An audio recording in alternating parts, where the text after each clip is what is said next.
Ju e hoje a gente vai aprender os 10 passos para uma redação perfeita para o Enem. Para quem não me conhece, meu nome é Juliana, mais conhecida, como eu disse, como Prof. Ju. Eu sou formada em português grego pela Universidade Federal Fluminense, especialista em literatura infanto-juvenil também pela Universidade Federal Fluminense, mestre em estudos literários pela Universidade do Estado do Rio de Janeiro e especialista em redação do Enem, reconhecida pelo MEC. Sem mais delongas, vamos aos 10 passos? Primeira coisa, hoje a gente vai aprender, a nossa aula será dividida da seguinte forma. A gente vai aprender o passo 1, né, que é a base da redação, né, como organizar uma introdução, passos de 1 a 3. O segundo passo, a estrutura da redação do Enem, como construir o desenvolvimento e o último e terceiro passo, o acabamento, como construir uma boa proposta de intervenção. Vamos lá. Basicamente, vocês precisam ter em mente que a redação do Enem ela é dividida em macroestrutura e microestrutura. A macroestrutura contempla parágrafos. Por exemplo, eu preciso construir quantos parágrafos na redação do Enem? 4 parágrafos. 1 de introdução, 2 de desenvolvimentos e 1 de conclusão. Vejamos isso na prática. Basicamente, no passo 1, a gente precisa da abordagem do tema. Passo 2, a nossa tese, ou seja, a nossa opinião a respeito daquela temática que está sendo apresentada. Passo 3, antecipação argumentativa. Isso daqui é importantíssimo, principalmente para C3, porque diz respeito ao projeto de texto. O passo 4, basicamente, é um tópico frasal, que consiste em fazer um resumo da explanação que será feita logo em seguida. Passo 5, fundamentação teórica, repertório sociocultural que precisa ser legitimado. Passo 6, aprofundamento argumentativo, fazer uma correlação entre o repertório sociocultural, o tema mais o argumento. E o passo 7, crítica, o final reflexivo do seu desenvolvimento. Conclusão, passo 8, breve início, né? Precisamos de um tópico frasal.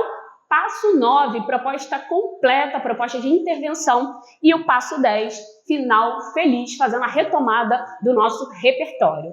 Vejamos. Pensemos no seguinte tema: alternativas para prevenir violência doméstica.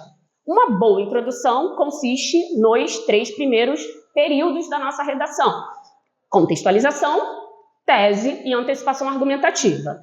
Em 2021, a sociedade ficou marcada por um triste episódio envolvendo agressões a crianças, o assassinato de Henri Borel, que, embora seja cruel, não é raro no Brasil. Percebam que aqui, nesse primeiro período, a gente contextualizou o tema, ou seja, é um repertório pertinente.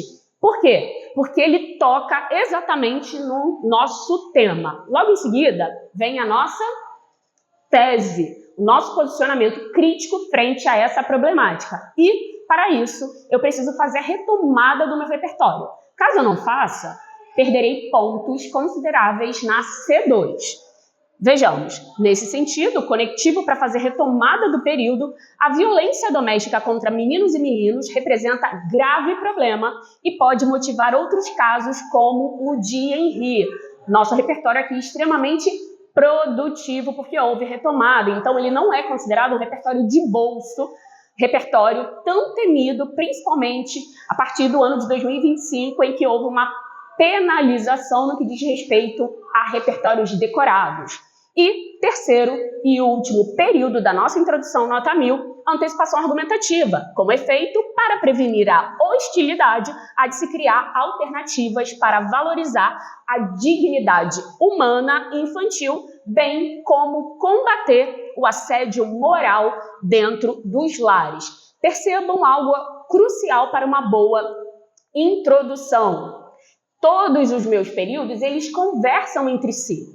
Isso foi feito por meio de conectivos. Conectivos que justamente fazem o quê? A coesão textual.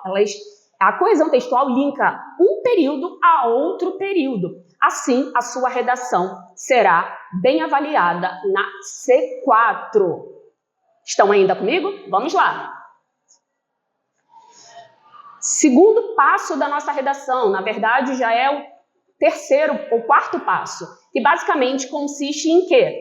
Tópico frasal do nosso parágrafo de desenvolvimento. Eu costumo dizer que o desenvolvimento é o coração da redação, porque ali a banca vai avaliar se de fato você compreendeu bem a proposta e se você consegue de fato fazer a amarração entre repertórios selecionados e o tema em si.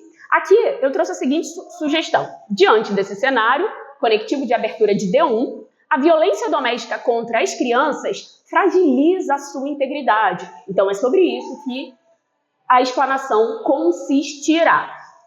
A esse respeito, no contexto do iluminismo, repertório sociocultural, repertório pertinente atrelado ao tema, não somente ao argumento. Esse talvez seja o grande problema da maioria dos estudantes. Basicamente, o que muitos fazem?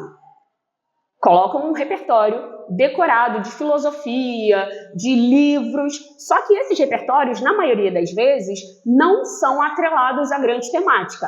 E aí, isso é configurado repertório de bolso. Aqui não foi isso que aconteceu. No contexto do iluminismo, a Declaração dos Direitos do Homem e do Cidadão foi um dos primeiros tratados internacionais a considerar meninos e meninas. Aqui, ó, o fato de eu colocar meninos e meninas, eu faço aderência ao tema que é sobre violência contra crianças. Como hipossuficientes, indivíduos que dependem de proteção dos pais e do Estado. Beleza, coloquei o meu repertório sociocultural extremamente pertinente. Vejamos se será produtivo. Ele será produtivo se eu conseguir fazer as associações necessárias entre o tema e o repertório. Ocorre que, aqui eu coloquei uma expressão adversativa, para se opor aqui o que é preconizado pelo iluminismo. Ocorre que o poder público e a família se mostram incapazes de proteger a infância tal como estabeleciam os iluministas do século XVIII. O que eu fiz aqui? Tornei o meu repertório produtivo, porque houve uma retomada desse repertório. Caso isso não tivesse acontecido, eu perderia pontos na C3, eu seria apenado na C3. Por quê? O repertório seria somente decorativo e não é o que a gente quer numa boa argumentação. Desse modo, a persistência do abandono parental, do assédio sexual e das faces cruéis da violência contra as crianças representa grave retrocesso. O que eu fiz aqui? Eu materializei, ou seja, eu tirei a minha ideia de algo abstrato e concretizei. Alunos que não concretizam o aprofundamento argumentativo são apenados também na C3.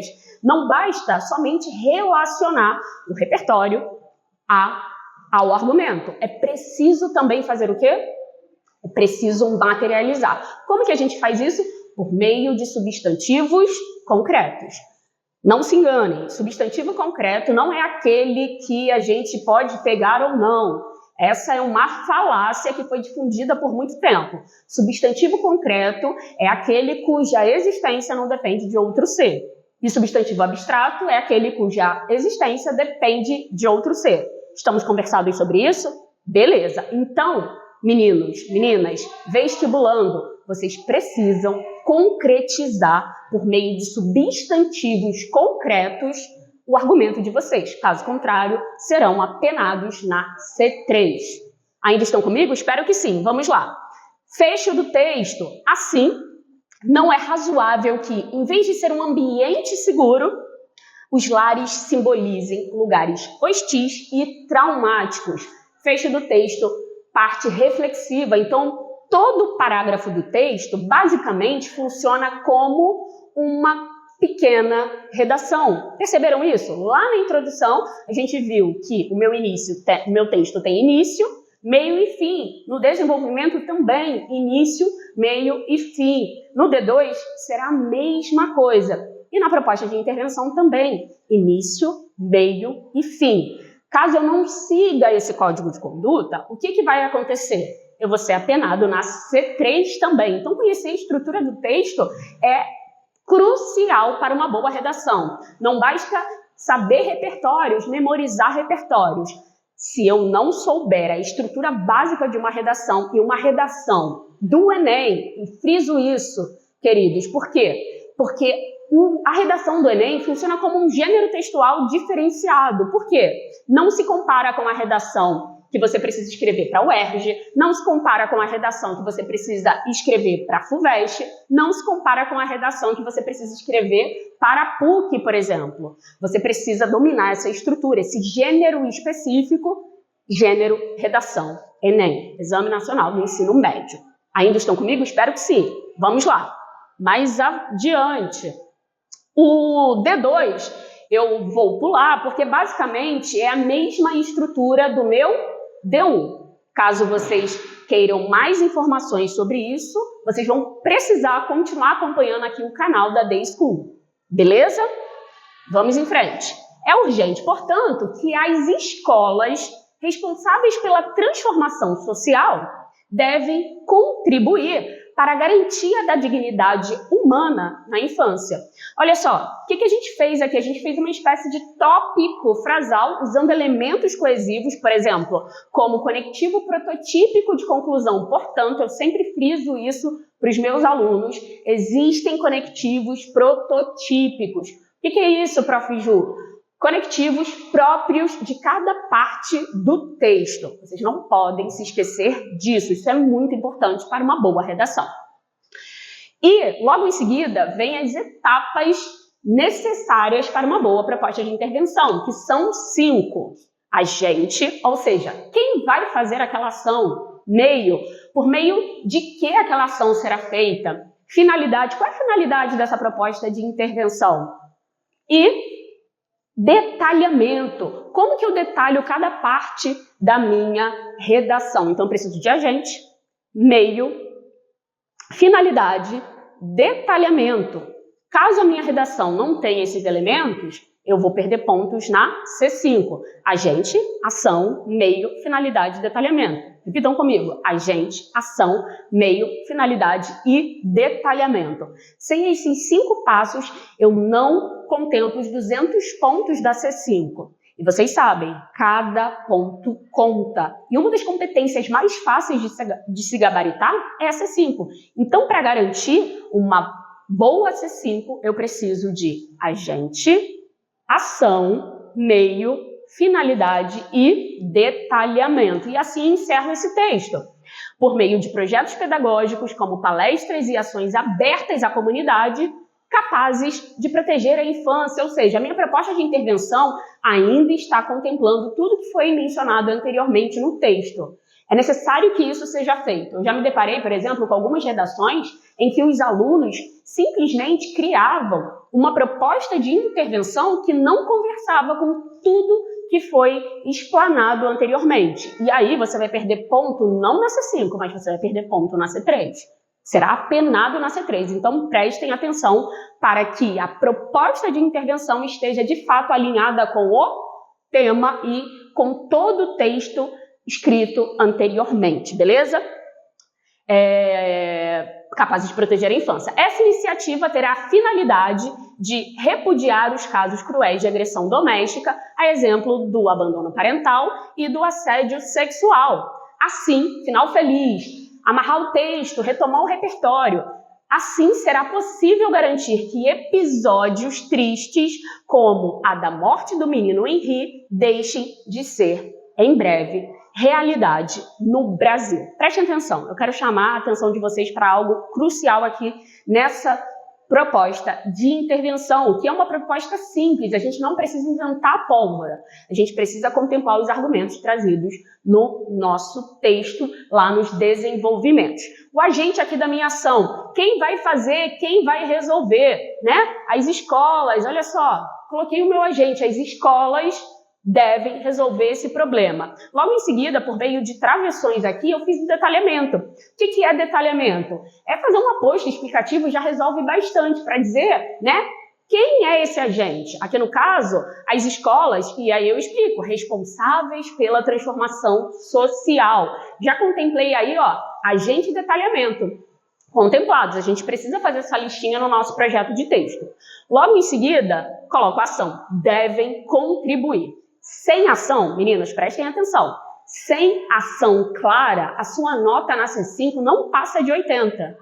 Ah, Juliana, mas até 2024, né? Eu era apenado de 40 em 40. Não é mais assim. Desde o ano passado, por conta da mudança da cartilha, ações não claras são apenadas com 120 pontos. Sua redação não pode passar, sua C5, né? Não pode passar de 80 pontos. Então, é crucial que vocês sigam esse código de conduta. Então, a ação aqui está clara. Devem contribuir para a garantia da dignidade humana na infância. Meio por meio.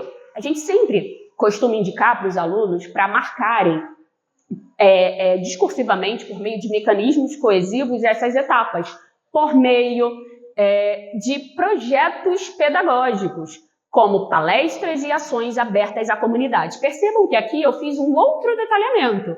É obrigatório? Não, mas com certeza trará uma carga argumentativa muito mais satisfatória para o seu texto.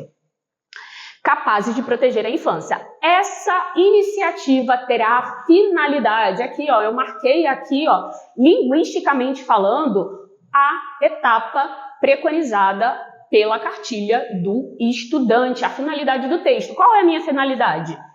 Repudiar os casos cruéis de agressão doméstica. Cruéis aqui também, uso de algumas palavras, né? Usos de adjetivos com juízo de valor são fundamentais para qualquer texto dissertativo argumentativo. Para além do Enem, tá? Isso para qualquer texto dissertativo argumentativo. Aí há exemplo do abandono parental e do assédio sexual.